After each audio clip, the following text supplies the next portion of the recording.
adalah penyelenggara pemerintahan yang amanah, tata pemerintahan yang baik, dan pengelolaan pemerintahan yang baik dan bertanggung jawab.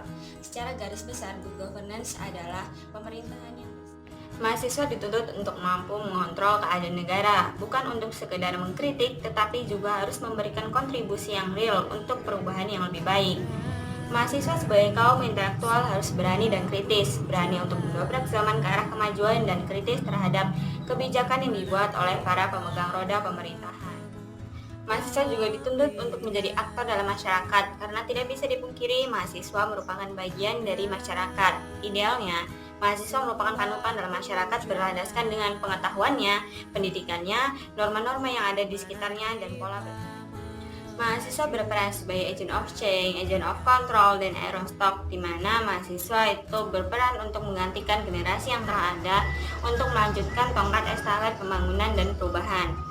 Untuk menjadi agent of change, agent of control, dan iron stock, mahasiswa tidak hanya memupuk diri dengan ilmu spesifik saja, tetapi harus adanya soft skill seperti kepemimpinan, terus memposisikan diri, melek hukum, dan sensitivitas yang pada kenyataannya, mahasiswa zaman sekarang cenderung mengedepankan kesenangan dan kenikmatan hidup.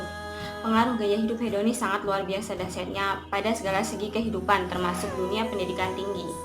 Akibatnya, generasi muda mulai mengesampingkan spiritnya untuk terus meningkatkan diri sebagai generasi yang bertanggung jawab terhadap bangsa dan negara.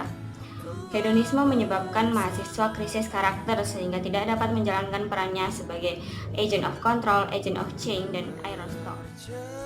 Untuk mengatasi hal tersebut mungkin dapat dilakukan dengan cara menciptakan lingkungan kampus yang nyaman dan kekinian bagi mahasiswanya yang notabene adalah kaum milenial yang menyukai tempat-tempat seperti itu, sehingga mahasiswa akan nyaman untuk ikut berdiskusi tentang hal-hal positif seperti melek hukum dengan santai, dan bisa juga sebagai tempat berkumpulnya UKM-UKM sehingga mahasiswa bisa dengan santai dan nyaman mengikuti UKM-UKM yang ada yang dapat mengasah soft skill mereka.